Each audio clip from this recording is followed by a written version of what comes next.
ফ্লোরিডার intercultural performing arts and heritage আইপা এবং DCI এর উদ্যোগে আন্তর্জাতিক মাতৃভাষা দিবস পালিত হয়েছে। এ উপলক্ষে টেম্পোতে 21 শ্রদ্ধাঞ্জলি ও সাংস্কৃতিক অনুষ্ঠানের আয়োজন করা হয়।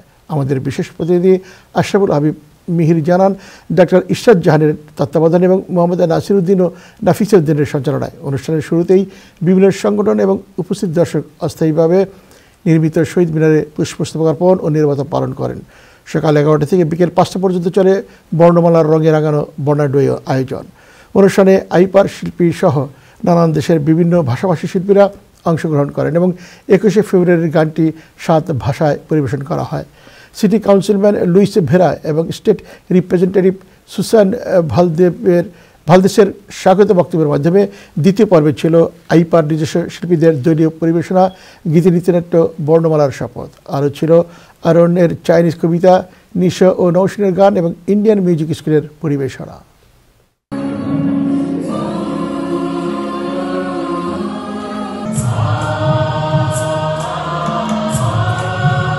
লাখো লাখো শহীদের পাশে যেখানে আগুনের ফুলকির মতো এখানে ওখানে জ্বলছে অসংখ্য রক্তের ছাপ।